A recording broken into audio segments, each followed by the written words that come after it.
నా కోట కంటే విలువైంది నీకు కట్టి పెడతా. కనీసం నా కష్టార్జితంతో ఒక 30 టన్నుల లారీల బంగారం సమకూర్చి బంగారంతో నీ మందిరాన్ని కడతా. సభను ఈ 3వ రోజు చక్కని వాతావరణం ఇచ్చి ఈ సభంతా కూడా చక్కగా ఆయన కృపలో జరిగేటట్లు చేసిన యేసుక్రీస్తు వారి శ్రేష్టమైన నామములో స్తోత్రాలు చెల్లించుదాము. స్తోత్రం స్తోత్రం స్తోత్రం స్తోత్రం స్తోత్రం యేసయ్యా, మీకు స్తోత్రం స్తోత్రం స్తోత్రం స్తోత్రం స్తోత్రం. ఆమేన్. అలాగనే ఎన్ని ఆటంకాలు వచ్చినా వాటన్నిటిలో జయమిచ్చిన దేవునికి యేసుక్రీస్తు వారి నామములో స్తోత్రాలు చెల్లించుదాము. స్తోత్రం స్తోత్రం స్తోత్రం స్తోత్రం స్తోత్రం స్తోత్రం స్తోత్రం తండ్రి స్తోత్రం. స్థాపించవా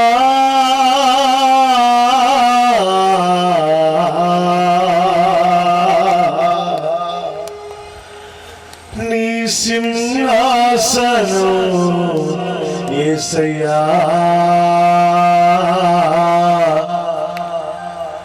మా హృదయాంతరంగాలలో స్థాపించవా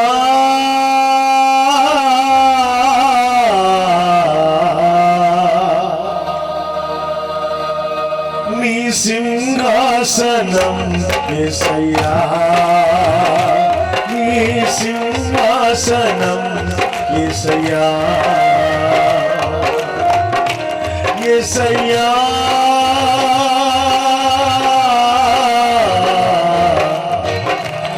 నీ సింహాసనం యేసయ్యా, నీ సింహాసనం యేసయ్యా,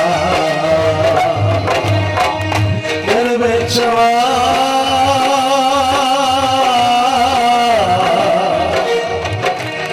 నీ వాగ్దానము యేసయ్యా, నీ వాగ్దానము యేసయ్యా, నెరవేర్చవా నీ వాగ్దానము యేసయ్యా, నీ వాగ్దానము యేసయ్యా.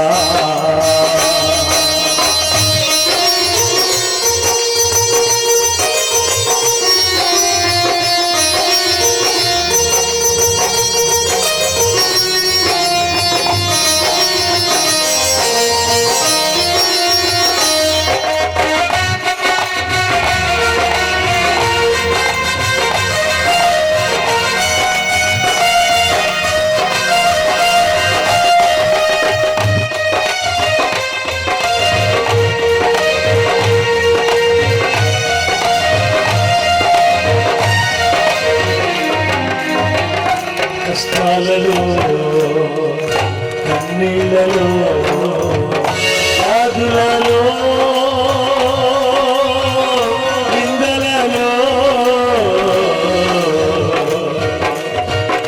కష్టాలలో కన్నీళ్ళలో వ్యాధులలో నిందలలో నీ వాగ్దానం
ఒక్కరు మాత్రం మహిమ పొందాలి.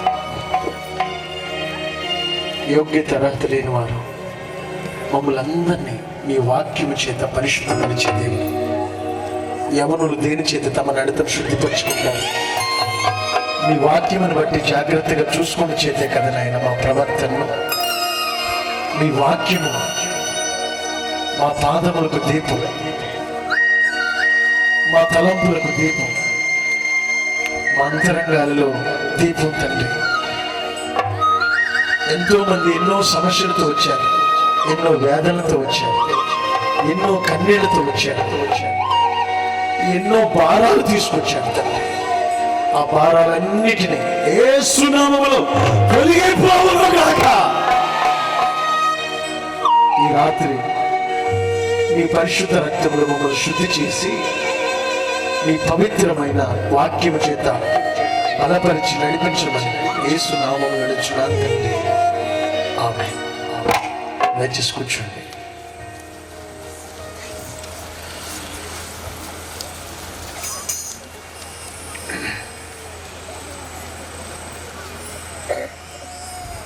మీ అందరికీ నా హృదయపూర్వకమైన వందనాలు తెలియజేస్తున్నాను. అందరికీ వందనాలండి. అలాగనే సేవకులు కూడా దూర ప్రాంతం నుంచి వచ్చారు.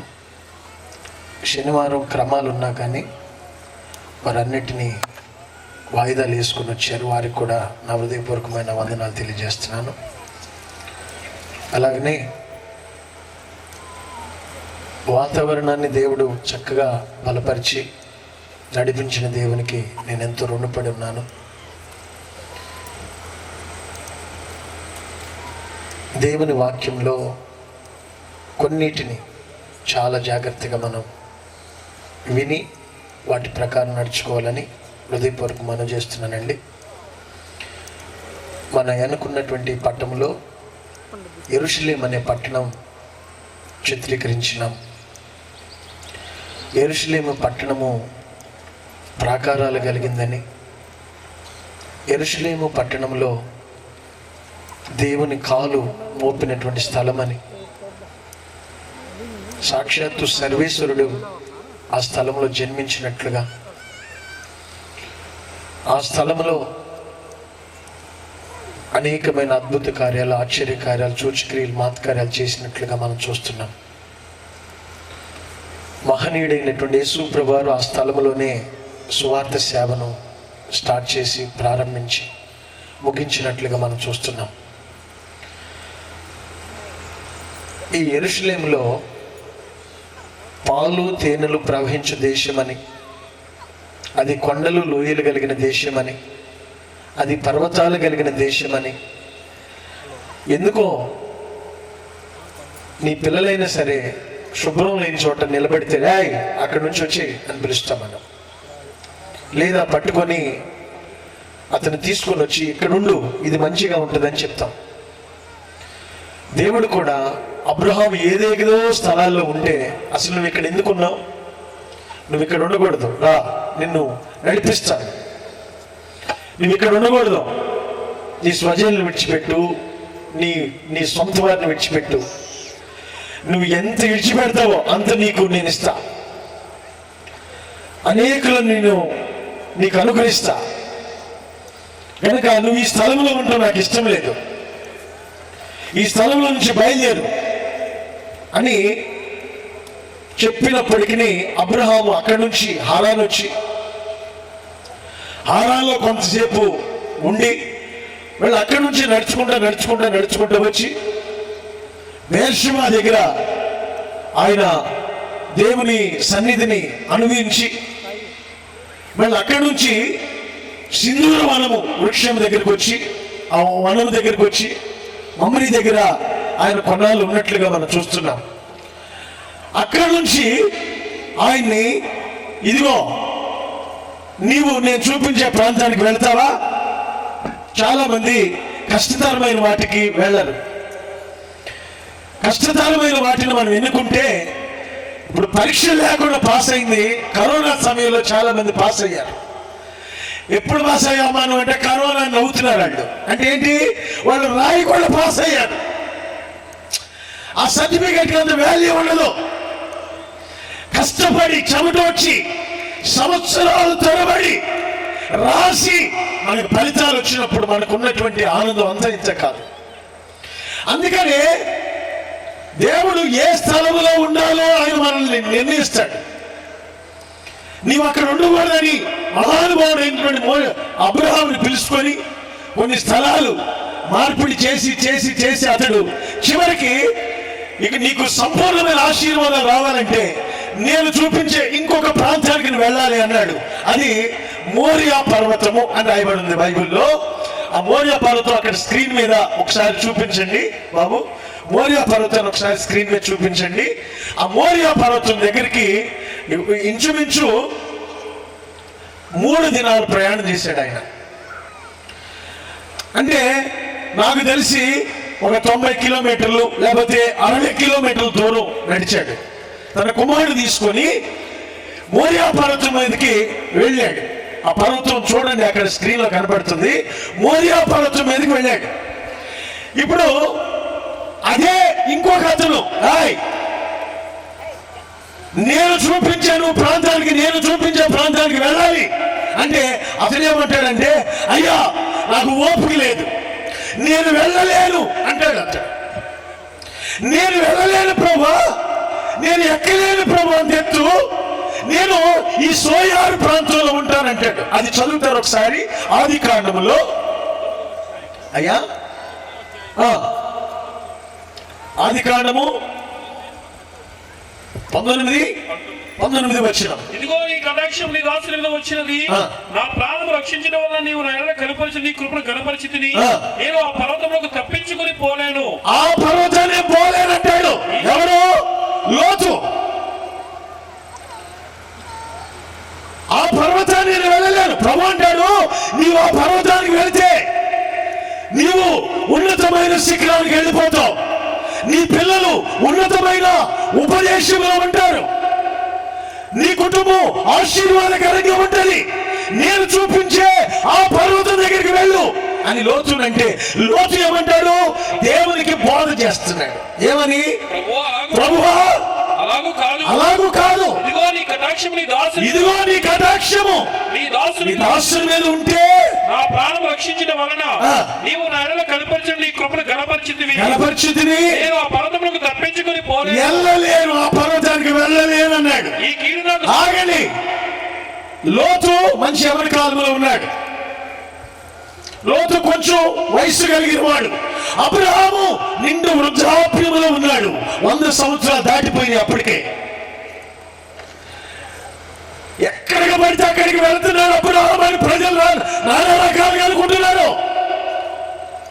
అయినా కానీ ప్రభువా నా ఓపిక ఉన్నంత వరకు, నాలో ప్రాణం ఉన్నంత వరకు, నాలో ఊపిరి ఉన్నంత వరకు నీవెక్కడికి వెళ్ళమంటే నేను అక్కడికి వెళ్ళిపోతా అని అతను ఒక తీర్మానం చేసి ఆ మోరియా పర్వతానికి వెళ్తాడు.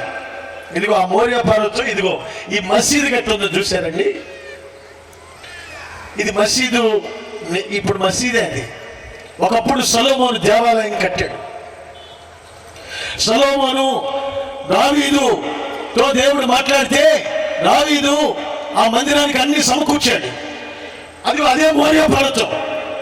ఆ స్థలంలోనే అబ్రహాము తన కుమారుడు బలిస్తున్నప్పుడు పొదలో ఒక గొర్రె పొట్టేలు ఉంటే ఆ పొట్టేలు తీసుకొని వచ్చి దేవదూత ఆ పొదలో ఆ గొర్రె పొట్టేలు ఉంది, నీ కుమారుడు వధించొద్దు, నువ్వు వెళ్తావా వెళ్ళవా, నా మాట వింటావా వినవా అని నేను పరీక్షించానని దేవుడు అబ్రహాంతో మాట్లాడినప్పుడు ఆ మసీదు దగ్గరలోనే ఒక పొదుంటే ఆ రోజుల్లో అబ్రహాము కాలంలో సుమారు 4000 సంవత్సరాల క్రితం ఆ ప్రాంతంలో ఒక పొదుంటే ఆ పొదలో ఒక గొర్రె పొట్టేలు ఉన్నట్లుగా అక్కడ కనబడుతుంది. మన వాక్యం 22వ అధ్యాయం ఆదికాండములో చూస్తే కనబడుతుంది. ఎంతండి? 13వ వచనం. అబ్రహాము కన్నులెత్తి చూడగా పొదలో కొమ్ములు తగులుకొని ఉన్న ఒక పొట్టేలు వెనక తట్టున కనబడెను. వెనక తట్టు కనబడెను. అబ్రహాము వెళ్ళి ఆ పొట్టేలును పట్టుకొని తన కుమారునికి మారుగా చాలు తన కుమారునికి మారుగా దహన బలిగా అర్పించెను. తనకిష్టమైన లేక కలిగిన కుమారులు యందు మీరు ప్రేమ అధికంగా ఉంచరాదు. ప్రేమ అధికంగా ఉంటే అది వేరొక దారికి దారి తీస్తుంది. ఎందుకంటే కుమారులు అంటే చాలా ఇష్టం రాహేల్కి. యాకోబుని చాలాసార్లు పీడించింది కుమారుల కోసం. చివరికి కుమారులు పుట్టే సమయానికి కుమారుని కని ఆమె ప్రాణం విడిచింది. కుమారుల మీద అంత మమకారం అంట ఆమెకి. చనిపోయినా కానీ ఆ ఆత్మ సమాధుల మీద ఏడ్చినట్లు లేఖనాలు కనబడుతున్నాయి. అందుకని ఎవరి మీద ఎక్కువ ప్రేమలు చూపించవద్దు దేవుని కంటే. మీరు చూపించారా తర్వాత మీరు బాధపడతారు. ఎంతవరకు ఉండాలి అంతవరకు ఉండండి. ఎంతవరకు ప్రేమించాలి అంతవరకే ప్రేమించండి. ఈ లోకంలో అన్ని బంధాలు తెంచుకొని వెళ్ళిపోతాం నువ్వు ఎంత పెంచుకున్నా. అందుకనే ముందుగానే ప్రాక్టీస్ పెట్టండి. ఒక్కసారిగా తెంచుకొని పోతే నువ్వు పోతే ఇక్కడ ఉన్న వాళ్ళు మళ్ళీ వాళ్ళు దిగిపోతారు. అందుకనే ఈ ప్రేమల్లో నువ్వు పాతుకుపోవద్దు. వాక్యం ఏం చెప్తుందంటే నా నిమిత్తము తల్లినైనను తండ్రినైనను అన్నదమ్ములైనను అక్క చెల్లెలైనను నా ప్రాణముతో సహా ద్వేషింపకుంటే వాడు నా శిష్యుడు కానేరడు. మన కష్టంగా ఉంటుంది ఇది. అబ్రహాము అంటున్నాడు నేను తెచ్చుకుంటా, నాకు ఇవి కాదు. నా తండ్రి ఇంటిని విడిచిపెట్టా, శోభాషను విడిచిపెట్టా, ప్రజలు విడిచిపెట్టా. బేర్షెబా దగ్గరికి రమ్మన్నా వచ్చా, మమ్మల్ని దగ్గరికి వెళ్ళాను. అక్కడి నుంచి ఇప్పుడు మోరియా పర్వతాన్ని వెళ్తున్నాను. నాకు ఏది ఇష్టం కాదు. అబ్రహాముకి వెండి బంగారములు సమృద్ధిగా ఉన్నప్పటికీ అతను ఏది ఇష్టపడలేదు. ఇతడు అన్ని పరీక్షల్లో 100కి 100 మార్కులు వేసుకుంటూ వచ్చేసాడు దేవుడు. దేవుడు ఏ పరీక్ష పెడితే ఆ పరీక్షలో నెగ్గుతున్నాడు అతడు. కానీ లోతు నెగ్గలేకపోయాడు. నేను వెళ్ళలేను ప్రభా అన్నాడు. వెళ్ళలేను అని ఆయన చరిత్ర, ఆ పిల్లల చరిత్ర ఎలా ఉందో, వెళతానని వెళ్ళిన ఆయన చరిత్ర, అతని పిల్లల చరిత్ర ఎలా ఉందో ఈ రోజు మీరు గమనించండి. అయితే అబ్రహాము ఆ పర్వతం మీద ఆ సెంటర్ పాయింట్కి వెళ్ళిపోయాడు. ఆ మసీదు లాగా ఉన్నటువంటి ఆ స్థలములో, ఆ సెంటర్లోనే అబ్రహాము తన కుమారుని బలర్పించాడు. ఆ స్థలంలోనే దావీదుకి చూపించి ఆ ప్రాంతంలో మందిరం కట్టాలి అన్నాడు. నిజమే, దేవుని పరీక్షలు ఎట్లా ఉంటాయంటే అసలు మనకి చాలా కష్టంగా ఉంటుంది, తట్టుకోలేం, అల్లాడిపోతాం. అసలు ఎందుకు అన్నట్లుగా ఆలోచన వస్తుంది. ఆయన ఆ పరీక్షలకి మనం నెగ్గితే ఒక ఉన్నతమైన స్థితికి వెళ్తాం. నేను ఈరోజు వర్షం వచ్చినందుకు కొంచెం అలిగా దేవుని మీద అలిగా. మీరు ఏమైనా అనుకోండి, అలిగి కూర్చున్న లోపల ఎవరు పిలిచిన బయట అట్లా. ఎందుకంటే నేనేమన్నా రికార్డింగ్ డ్యాన్స్ లేకున్నాను అక్కడ.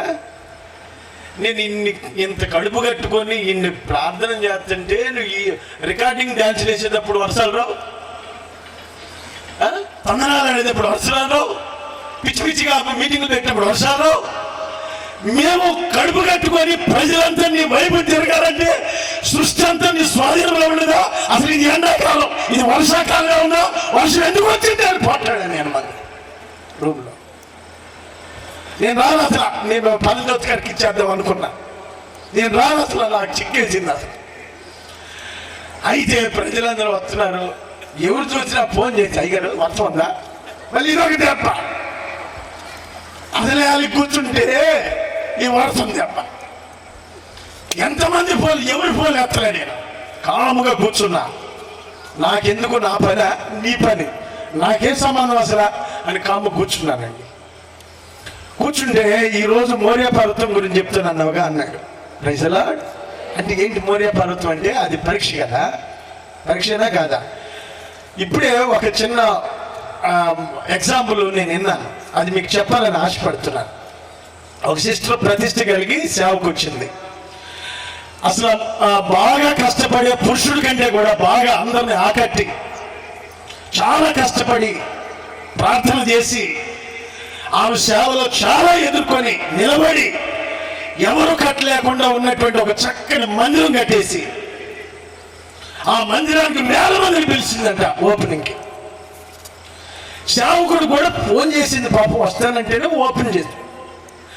ఎంత చక్కగా ఎంత చురుకుగా చేసిందంట. అన్ని క్రమ పద్ధతులు ఎవరికి కావాల్సిన సెట్ చేసినారు. ఒక ఆడపిల్ల ఉండి అన్ని సెట్ చేసిందంటండి. కానీ ఆమె జీవితంలో ఏది ఎత్తి చూపించడానికి ఏ పాటు లేదంట. చూపులు, మాటలు, ప్రవర్తనలో, ఆమె సేవా విధానంలో అన్ని విషయాలలో పర్ఫెక్ట్ అంటండి. సరే, అందరూ సమకూర్చారు, అన్ని మంచి సమకూర్చిందంట. చివరికి పిలిచిన సేవకుడు, పెద్ద సేవకుడు వచ్చాడు. ఇవన్నీ చూశాడు. ఆహా, ఎంత చక్కగా సమకూర్చిందేమా, అబ్బా మేము కూడా పనికిరావు అనుకున్నాడు మనసులో. అనుకుని ఆమెను అందరి ముందు యమతిట్టుడు తిట్టాడంట. ఏంటో తెలుసా? నన్ను పిలిచావు కానీ ఫోన్ చేసావు రమ్మని, వస్తున్నావయ్యా అన్నావా? నీకు చిక్కుందా? నీకు జ్ఞానం ఉందా? నువ్వు ఇదేనా పరిచర్య? పెద్దలను గౌరవించే విధానం ఇదేనా అని పట్ట పట్ట పట్ట పట్ట తిట్టేశాడంటండి. దెబ్బకి కళ్ళం నీళ్ళు పెట్టి, ఎంత కష్టపడి నేను చేస్తే అయ్యగారు వచ్చి నన్ను తిట్టాడు అన్నట్టుగా కళ్ళమ్మ నీళ్లు పెట్టి మౌనంగా వెళ్ళిపోయిందంట పాపం. వెళ్ళిపోయినాక ఈ సేవకుడు అంటాడంట పక్కెంటలతో, అరే నేను ఆమెను ఎందుకు తిట్టానో మీకు తెలుసా? ఎందుకు మనసుని బాధ పెట్టానో తెలుసా? నేను ఆమెను బాధ పెట్టాలనే బాధ పెట్టా. ఆమెకి ఒకవేళ ఇవన్నీ సమకూర్చాననే గర్వం ఏమన్నా ఏడైతేమోనని, ఆమె తగ్గించబడాలని నేను తిట్టాను ఆమెను అన్నాడంట. నిజమే, దేవుడు కూడా దావీదుని, దావీదా నీవు గొర్రెలు కాసుకున్నావు, నిన్ను నేను పిలిచాను, నీవు నాకు ఒక్క మందిరమైన కట్టావా? నేను ఇసుకలో గుడారములో ఉండాలా, నీవేమో కోటలో ఉండాలా అని రాజు అయిన తర్వాత దేవుడు దావీదుతో స్పష్టంగా మాట్లాడాడు. ఇక దావీదు అనుకున్నాడు, ఛీ ఈ బ్రతుకు అనవసరం. నిజమే ప్రభా, నేను గొర్రెలు కాసుకున్న మాట వాస్తవమే. ఒకప్పుడు ఆహారానికి ఏమో ఎండిపోయిన మాట వాస్తవం. ఆహారం లేక, వస్త్రాలు లేక నా తల్లిదండ్రులు కూడా పోషించలేని స్థితిలో నేను కన్నీళ్లు విడిచాను. ఆ మాట వాస్తవం. అయితే ఇప్పుడు నేను కోటలో ఉన్నానని నువ్వు మాట్లాడావు కనుక నేను నా కోట కంటే విలువైంది నీకు కట్టి పెడతా. కనీసం నా కష్టార్జితంతో ఒక 30 టన్నుల లారీల బంగారం సమకూర్చి బంగారంతో నీ మందిరాన్ని కడతా అని దేవునితో మాటిచ్చాడు. సరేగా, ఎవరు సంపాదించలేని బంగారం అంతా దావీదు సంపాదించాడు. వెండి, ఇక ఇనుము కొలతగా లేదు, ఇత్తడి కొలతగా లేదు. బాబా, ఎంత బంగారం కష్టమంతా సంపాదించి అక్కడ పెట్టుకున్నాడంట. ఇక నా దేవునికి ప్రపంచంలో భూమి ఆకాశములు పట్టజాలని దేవుడు నాకు ఒక నివాసం కట్టమన్నాడు కనుక నేను కట్టాల్సిందే అని అతను రాజు అయిన తర్వాత చుట్టుప్రక్కల రోజులందరూ పిలిచాడట. రేపు శంకుస్థాపన ఉంది, మీరు రండి. రేపు శంకుస్థాపన ఉంది, రండి. నా దేవుని ఎలా గెలపరుస్తానో, ఎలా మహిమపరుస్తానో దేవుడు నోరు తెరిచి అడిగాడు నన్ను. నేను ఆయనకి ఏ విధంగా కడతానో రండి అని పిలిచి శంకుస్థాపనకి రెడీగా ఉండి ఆ శంకుస్థాపన చేసేటప్పుడు అన్నాడంట, దావీదా ఎవరా నువ్వు? నీ చేతులు నాకు మందిరాన్ని కట్టాను పనికిరా. దావీదుకి పాపం అల్లాడిపోయాడు. ఏంటి ప్రభా, ఎంత చేసి నన్ను నా చేతిలో బలహీనమైపోయినా ఎందుకయ్యా? ఎందుకో నన్ను నీవు ఎన్నుకున్నావు, ఏ మంచి లేని నన్ను నీవు కోరుకున్నావు. ఎందుకో నన్ను నీవు ఎన్నుకున్నావు. ఏ మంచునేమి నన్ను నీవు కోరుకున్నావు. ఆ ప్రేమకు అర్థం సిలువ త్యాగమా, ఆ ప్రేమకు అర్థం బలియాగమా. ఎందుకో నన్ను నీవు ఎన్నుకున్నావు. మంచిలేని నన్ను నీవు కోరుకున్నావు. హల్లెలూయా. దావీదు ఒక్కసారిగా ఉలుక్కు పడ్డాడు. ఏంటయ్యా, నన్ను కట్టమంది నువ్వేగా, వద్దు, నేను ఆగమన్నానా? మౌనం అయిపోయాడు. అంతమందిలో కూడా ప్రవక్తలకు చెప్పుకున్నాడు, అందరికి చెప్పుకున్నాడు. చెప్పుకున్న తర్వాత ప్రభు అంటున్నాడు, నీవు వద్దు, నీవు కట్టొద్దు అన్నాడు. ఆయన చెప్పే భాష మనకు అర్థం కాదు ఒకసారి. నిజమండి, ఈ భయంకరమైన ఎండలు అందరూ పోతుంది చల్లకి దానం చేస్తే నేను అలగటం ఏంటి అనిపించింది నాకు. నిజమండి, నాకు ఒకటే బాధ. పిల్లలు ఎంతో కష్టపడి ప్రార్థన చేశాను ఆయన, ఈ వర్షం ఏంటి, నేనేమని సమాధానం చెప్పాలి, ఎందుకయ్యా ఈ శోధనని. 3 రోజుల నుంచి దేవుని సన్నిధిలో నా అంతరంగం మైన వల్లే కరిగిపోతుంది. ఈ 3 రోజులు నాకు అవకాశం ఇస్తే నేను అనేకులకు వాక్యం చెప్తానుగా. ఏమో ప్రభు అప్పటికప్పుడే కోపగించుకుంటాడు, అప్పటికప్పుడే జాలి పడతాడు ఆయన. చప్పట్లు కొట్టండి గట్టిగా.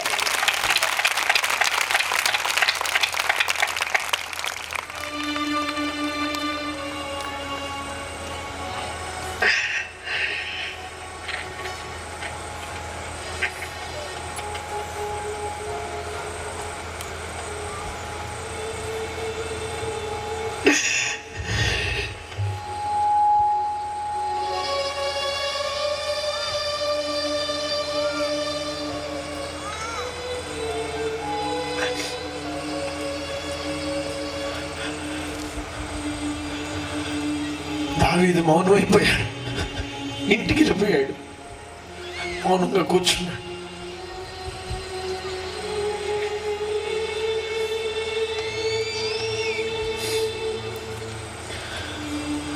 నీ మాట చొప్పు నేను నడుస్తాను ప్రభా, నీ చిత్తానికి నేను అప్పగించుకుంటా.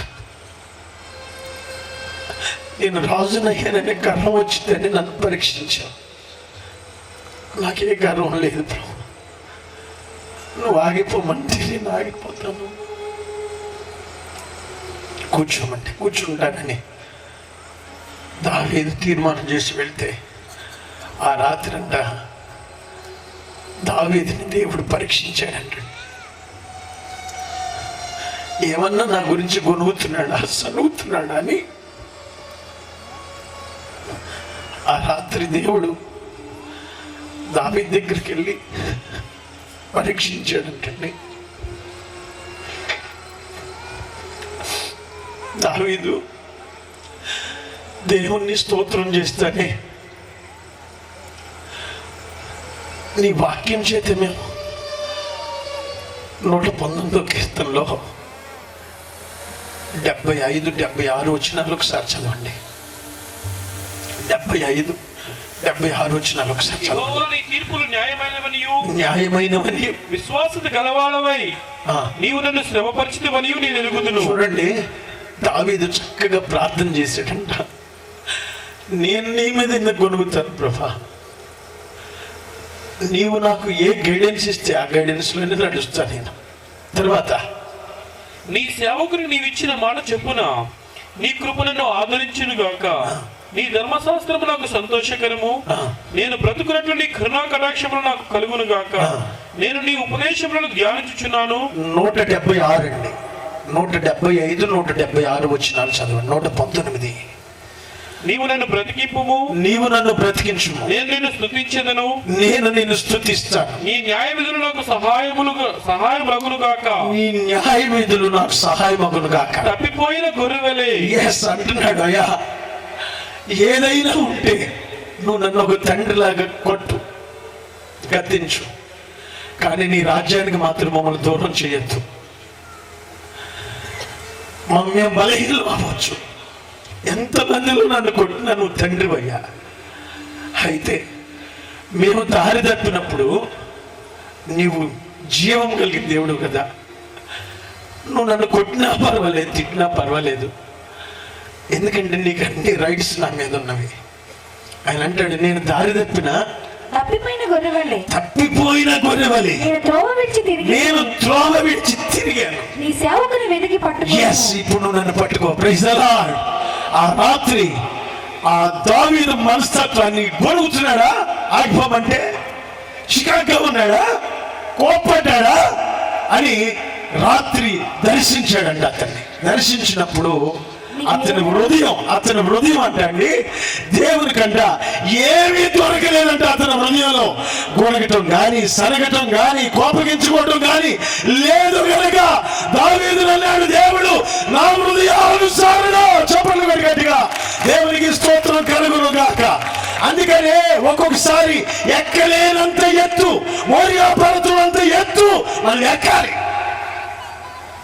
అప్పుడే మన జీవితాలు ధన్యమవుతాయి, మనం ఆశీర్వాదకరంగా ఉంటాం.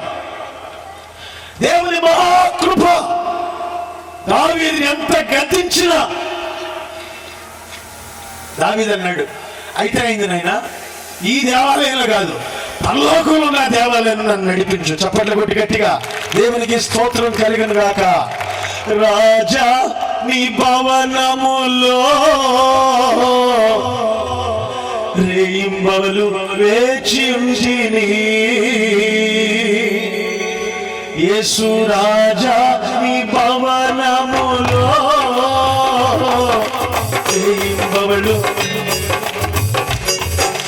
వేచి ఉందును, నిన్ను స్తుతించి ఆరాధించును, చుక్కలు మరచెదను, నిన్ను స్తుతించి ఆరాధించును, చుక్కలు మరచెదను, యేసు రాజా నీ భవనములో రేయింబవలు వేచిందును, నా బలమా నా కోట ఆరాధన నీకే, నా శృంగమా నా దుర్గమా ఆరాధన నీకే, ఆరాధన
అతను దేవునికి లోబడ్డాడు. అందుకనే దావీదుని దేవుడు నా ఇష్టానుసారుడు అని చెప్పేసి ఒక చక్కని సర్టిఫికెట్ ఇచ్చాడు.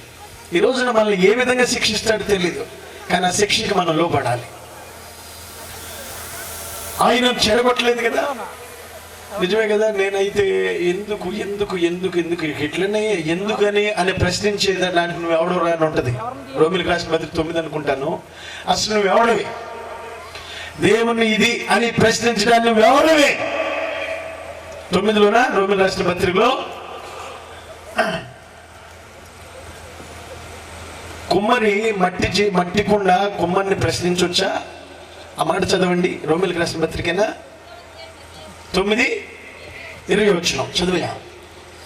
రోమిలి రాసిన పత్రిక 9:20. అవును గాని ఓ మనుషుడా, దేవునికి ఎదురు చెప్పుటకు నువ్వు ఎవడవు? ఇది గుర్తొచ్చింది నాకు ఇవాళ.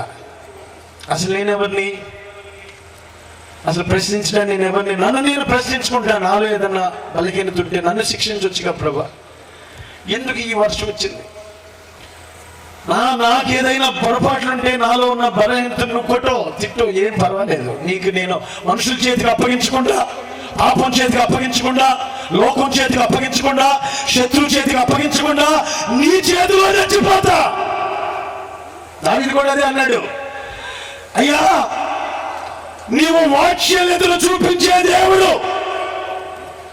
2 సమూయేలు గ్రంథం 24వ అధ్యాయంలో రాయబడింది మాట. 2 సమూయేలు గ్రంథం 24వ అధ్యాయం 14వ వచనం. అందుకు దావీదు నాకేమీ తోచుకున్నది, గొప్ప చిక్కులలో ఉన్నాను. ఈరోజు నిజం కూడా నేను కూడా అదే చిక్కుల్లో ఉన్నా. యెహోవా బహు ఆశీర్వదించ గలవాడు కనుక. నిజమండి, అసలు ఎప్పుడు నేను నలగలా. ఈ రోజు బాగా నలిగిపోయాను. నా హృదయం అంతా మైనం వల్ల కరిగిపోయింది. అసలు ఉదయం నుంచి నేను పండుకున్నానే కానీ మనసంతా దేవుని పాదాల మీదే ఉంది. నాకెందుకు అట్లా అనిపించింది? నాకేదో పరీక్ష వస్తుంది అనిపించింది. నిజమే, నేనైతే ఆ పరీక్షకి తట్టుకోగలుగుతా. ప్రజలందరూ ఎంతో మంది కష్టపడి ప్రార్థన చేసి రమ్మంటే ప్రజలు వస్తున్నారు. నాయన సృష్టి నాకు అడ్డం తిరుగుతుందా?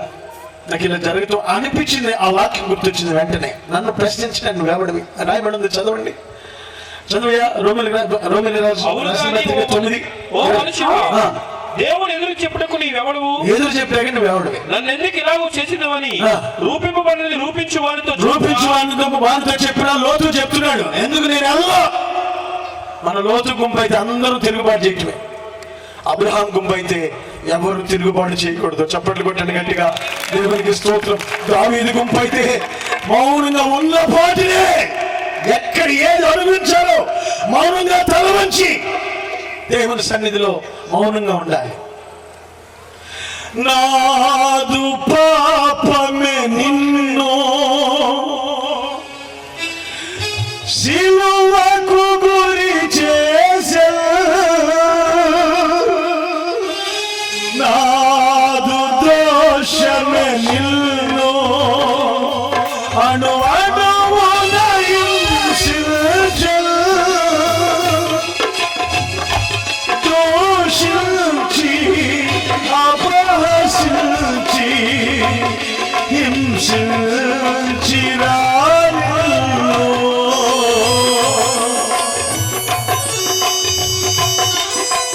తనునే తడిచెనే రుధిరంబుదారనే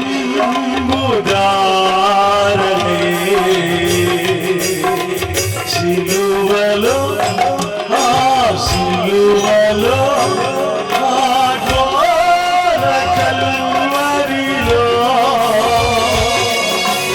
తులువల మధ్యలో వేలాడిన యేసయ్యా, సిలువలో సిలువలో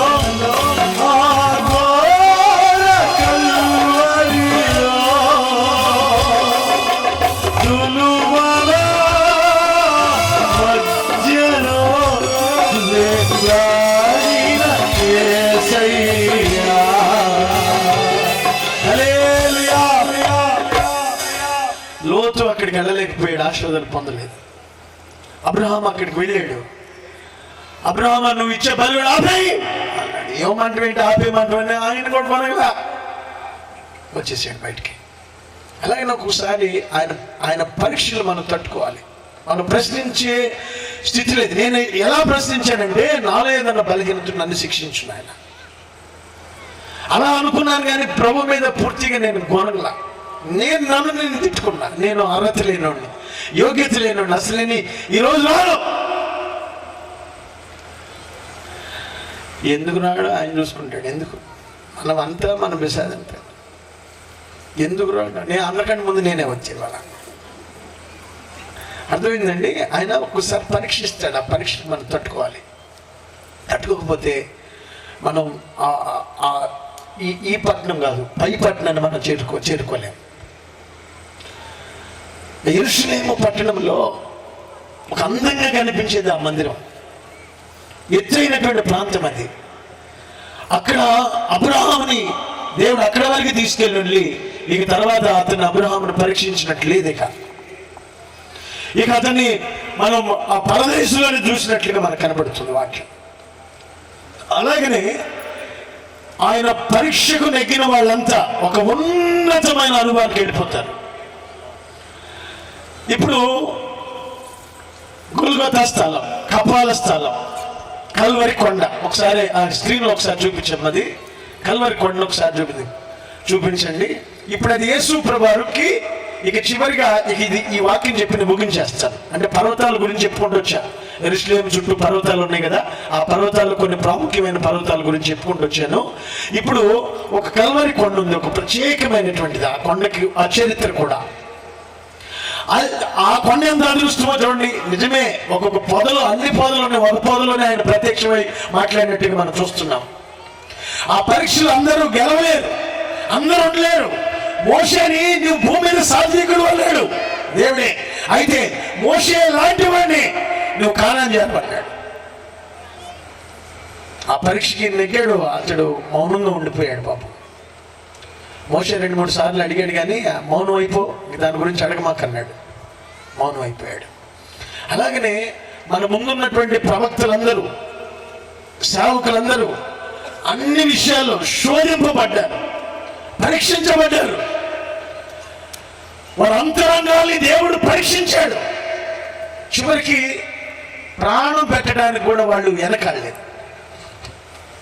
రాళ్లతో కొడుతున్నా కానీ, రక్తాలు కారుతున్నా కానీ ఆకాశం వైపు చూశారు. ఆయన ముఖ దర్శనాన్ని చూసి ఆనందించారు వాళ్ళు.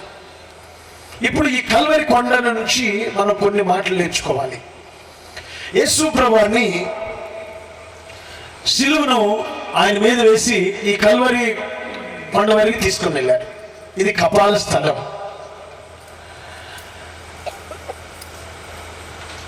ఈ కపాల స్థలం అని చూడండి, అది ఎట్లుందో పురిలాగా ఉంటుంది. ఒక కరెంటు స్తంభం మీద 2 ఎముకలు వేసి మధ్యలో పురి పెడతారు చూసారా? కరెంటు స్తంభాల దగ్గర ఇక్కడికి వస్తే ఎట్లా అయిపోతామని అర్థం. పెద్ద టర్నింగ్లో కూడా పెడతారు. 2 ఎముకలు అటు ఒకటి ఇటు ఒకటి వేసి మధ్యలో పురిని పెడతారు. ఫస్ట్లో నాకు అర్థం కాలేదు, ఇదేంట్రా పురి పెడతారు టర్నింగ్లో అనుకున్నా. తర్వాత కొంచెం జ్ఞానం వచ్చిన తర్వాత అడిగా, అసలు ఆ పుర్రె ఏంటి, ఆ ఎముకలు ఏంటని. అట్ట అయిపోతావు నువ్వు, అజాగ్రత్తగా డ్రైవింగ్ చేస్తా అని చెప్పారు. కరెంటు జోలికి వెళ్తే అంతే. కరెంటు జోలికి వెళ్తే ఎవరైనా సరే అట్లా అయిపోతామని చెప్పేసి వాళ్ళు బోర్డులు పెడతారు. మరి కపాల స్థలానికి కూడా యేసు ప్రభువు సిలువేయబడినటువంటి ఆ స్థలం అదే ఆకారం. అసలు దూరం నుండి చూస్తే చూడండి, అది పురిలా కనపడుతుంది. పురి ఆకారం యేసు ప్రభువులో ఎంత ప్రేమ ఉందో ఒకసారి మీరు ఆలోచించాలి. ఆ పుర్రికి కొంచెమన్నా జ్ఞానం ఉంటుందా? ఆ పుర్రు ఉంది కదండి, కనపడుతుంది కదా, 2 కళ్ళు, అబ్బో భయంకరంగా ముక్కు, ఆ నోరు, మన ఇంకా పొళ్ళు సరిగా కనబడతలేదు దానిలో. ఈ అంటే కనబడుతుంది చూడండి. చదువుకున్నప్పుడు బాగా తెలుసు. మన అక్కడ దాకా ఎందుకు మీరు కొబ్బరి బొండం తాగేటప్పుడు స్ట్రాక్ పెట్టుకొని ఎట్టానండి పుర్రే. నేను అప్పటి నుంచి కొబ్బరి బొండం తాగానుగా.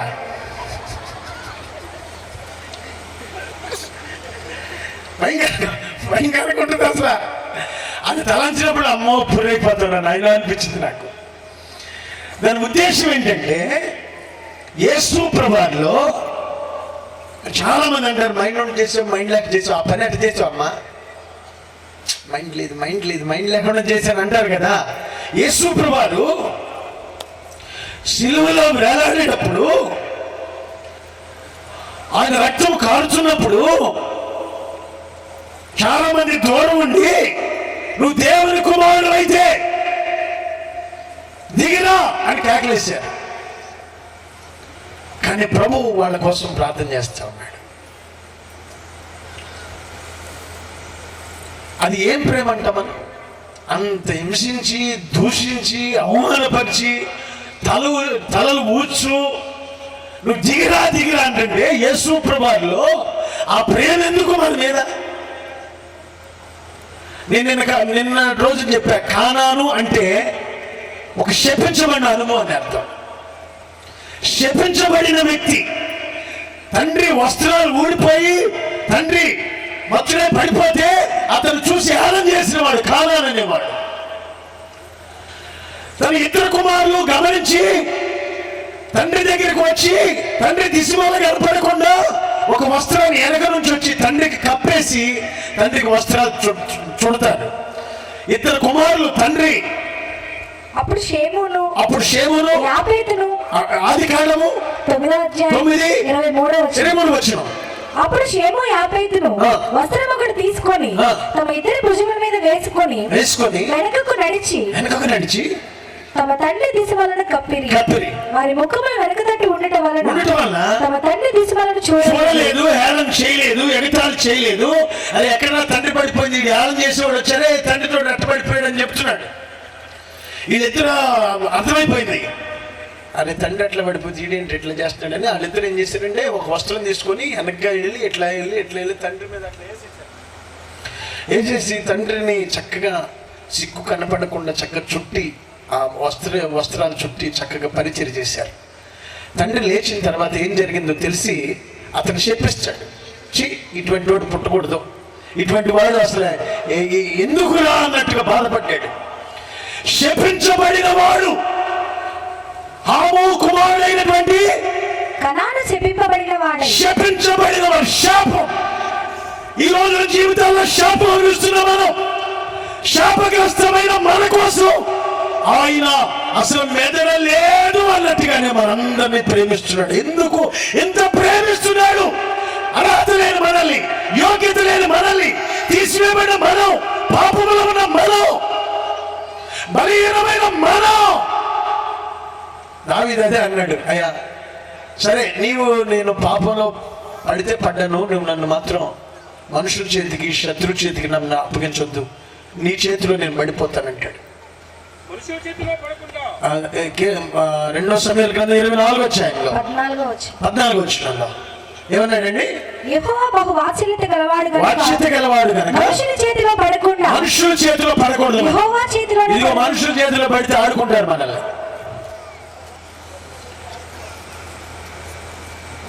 అల్లాడి చేస్తారు, మనుషులు హేళన చేస్తారు, ఎగతాళి చేస్తారు. బలపరచడం రాదు, పడిపోయిన వాడిని చూసి హేళన చేస్తారు, ఎగతాళి చేస్తారు, రకరకాలుగా మాట్లాడతారు. వీళ్ళేదో నీతిమంతులైనట్టు వాళ్ళే ఒక రకమైన చూపులు చూస్తారు.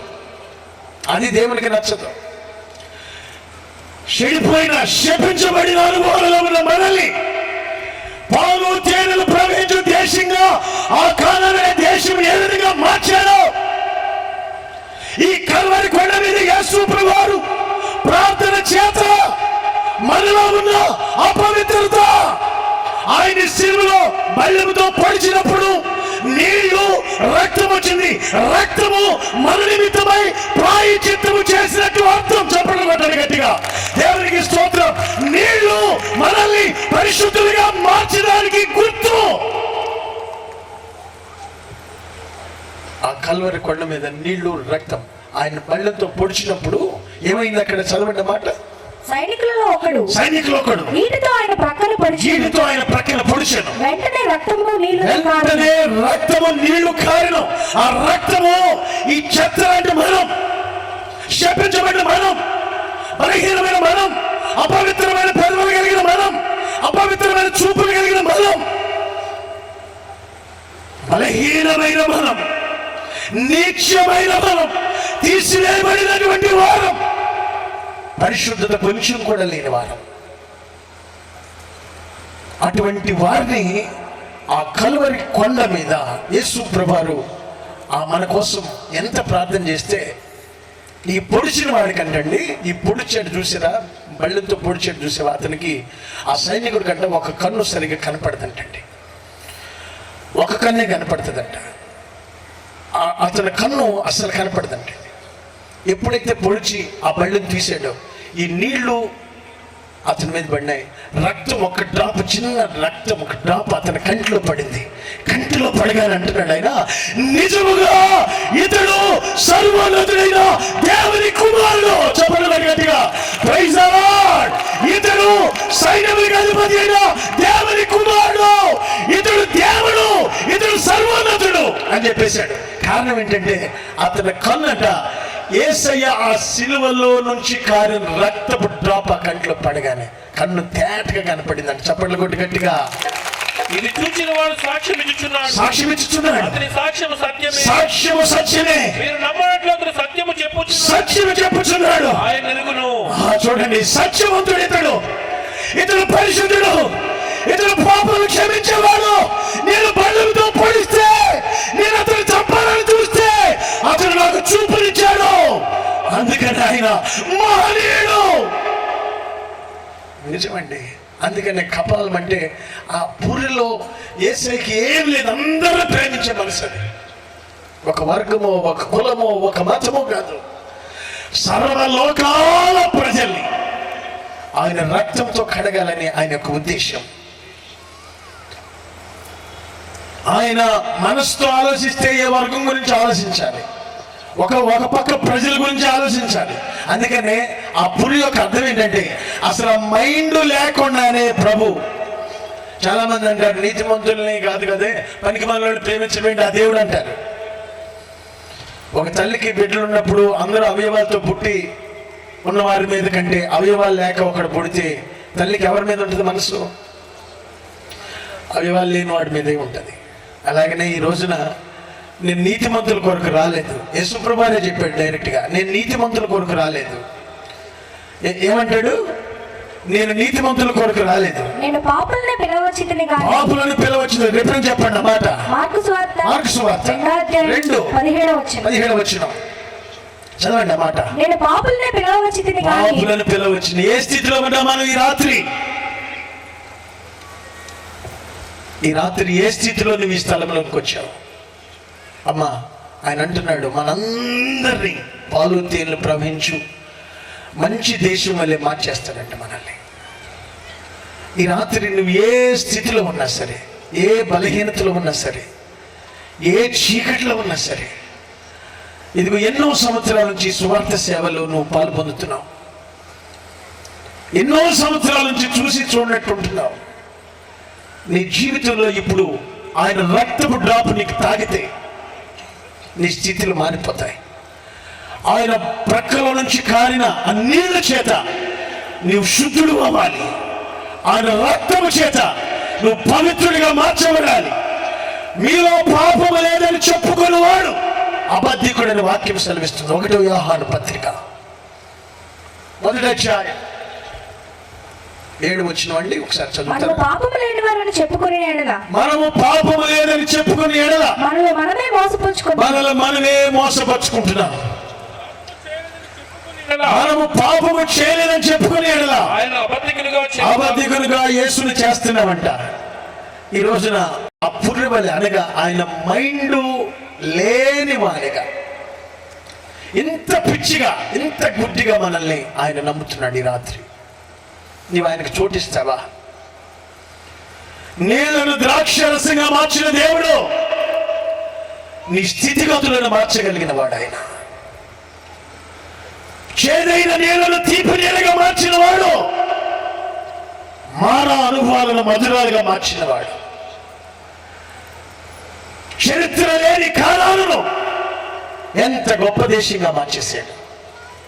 వాక్యం వింటున్నావా? ఈరోజు ఈ రాత్రికాల సమయంలో ఇంకెన్నాళ్ళు మన జీవితాన్ని వాయిదా వేద్దాం?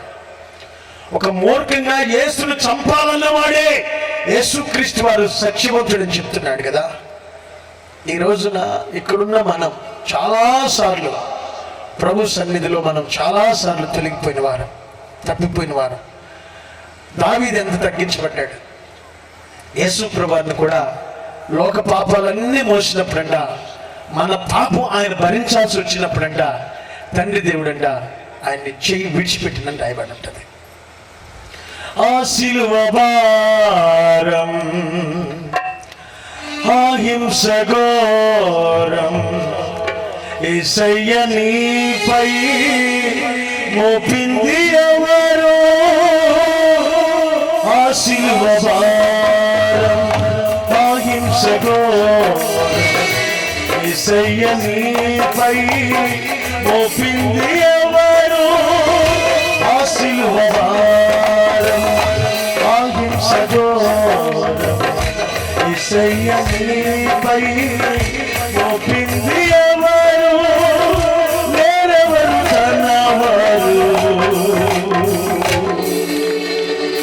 తలవాల్చె దైవం తలవాల్చె దైవం తలవాల్చె దైవం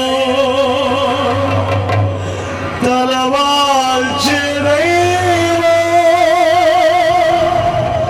దైవమా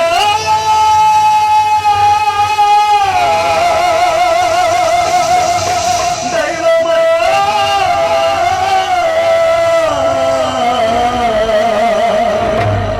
దైవమా దైవమా లేచి నిలబడే లేచి నిలబడాలి. ఈ రాత్రి ఆయన రక్తము చేత, ఆయన ప్రక్కలో నుండి కారిన నీళ్ల చేత శుద్ధి చేయబడాలి.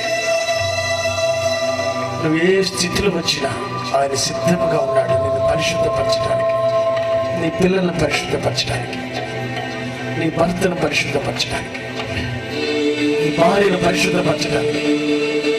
నిన్ను మనుషుల చేతికి అప్పగించడం ఆయనకి ఇష్టం లేదు. నిన్ను శత్రువు చేతికి అప్పగించడం ఆయనకి ఇష్టం లేదు.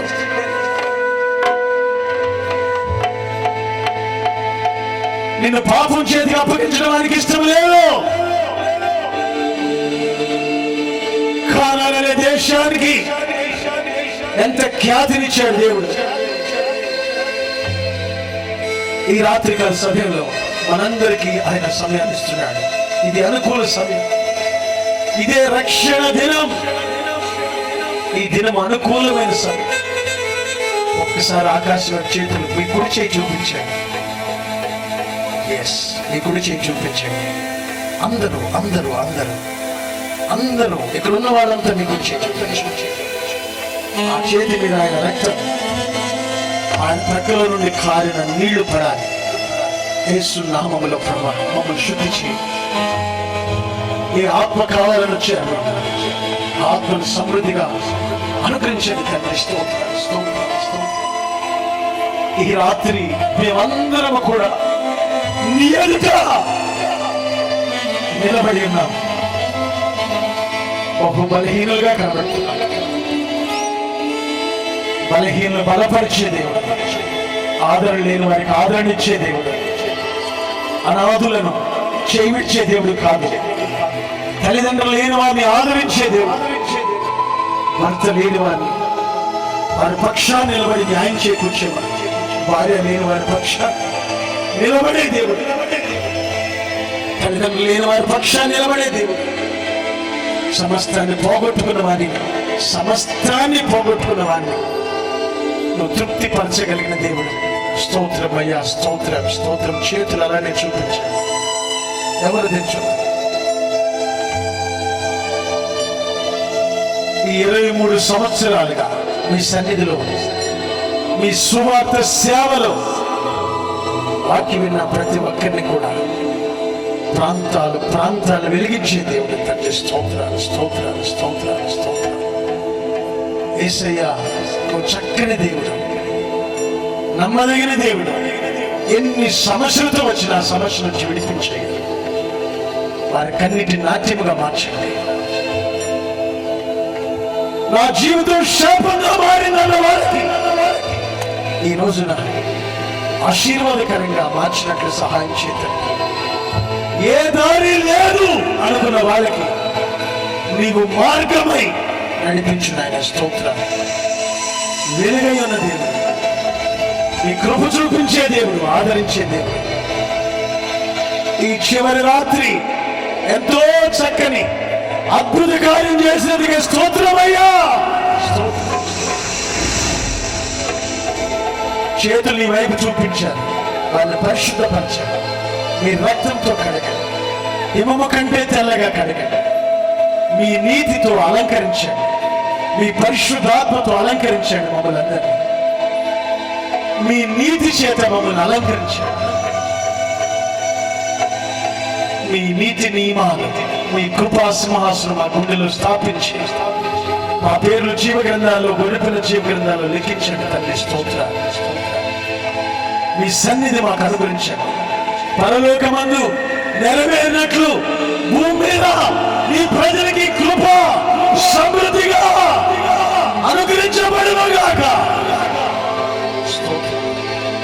రోగాలు తొలగించండి, సమస్యలు తొలగించండి. సంతానం లేక బాధపడుతున్న బిడ్డలు ఇప్పుడే ఈ రాత్రి దర్శించి చక్కటి గర్భఫలాలు అనుగ్రహించండి. అప్పుల నుంచి విడిపించండి, సమస్యల నుంచి విడిపించండి, రోగాల నుంచి, తెగుళ్ళ నుంచి విడిపించండి.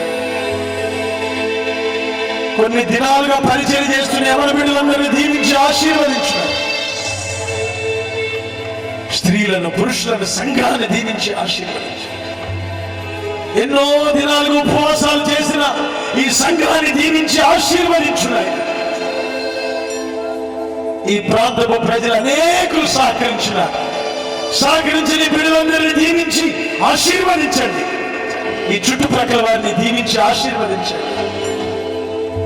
ఈ సభ ఈ ప్రాంతానికి దీవెనకరంగా, ఆశీర్వాదకరంగా మార్చి మీ రాకడికి మమ్మల్ని అందరినీ సిద్ధపరచండి. మళ్ళా తిరిగి ప్రయాణమై వెళుచుండగా వారి వాహనాల చుట్టూ, వారి చుట్టూ కాపుదల నుంచి సురక్షితమైన ప్రయాణాన్ని సహాయం చేయండి.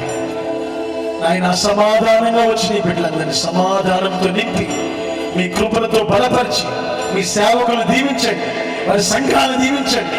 వారికి ఇచ్చిన భార్య బిడ్డల కుటుంబాలు దీవించి ఆశీర్వదించండి. వారిని బలమైన సాధనాలుగా, పాత్రలుగా వాడుకోండి.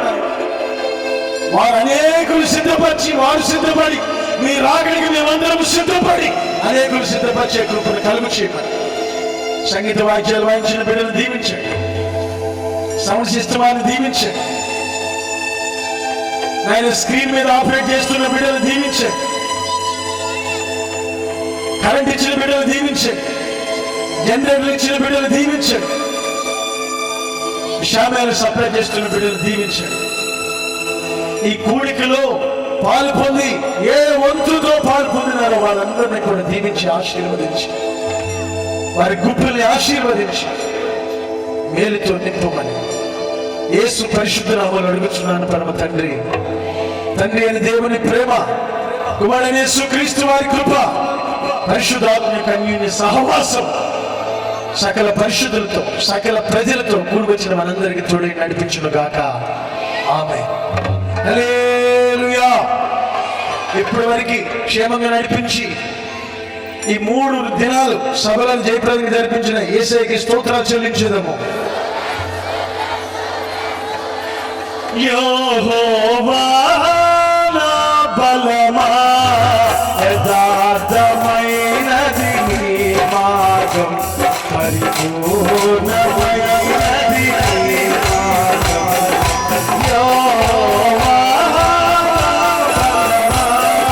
యథార్థమైనది నీ మార్గం, పరిపూర్ణమైనది నీ మార్గం. యెహోవా జీవము గల దేవ, బహుగా స్తుతులకు అర్హుడవు నీవే.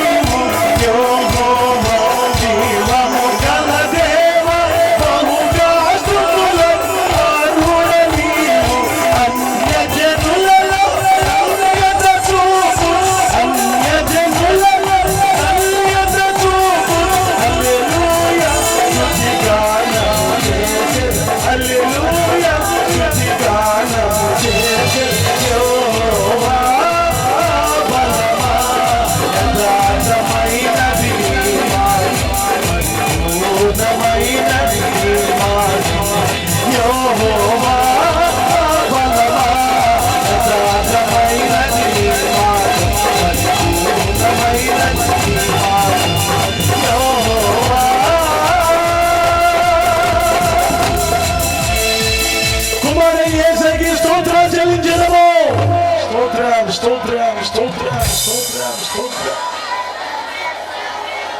పరిశుద్ధాత్మ దేవునికి స్తోత్రాలు చెల్లించేదము.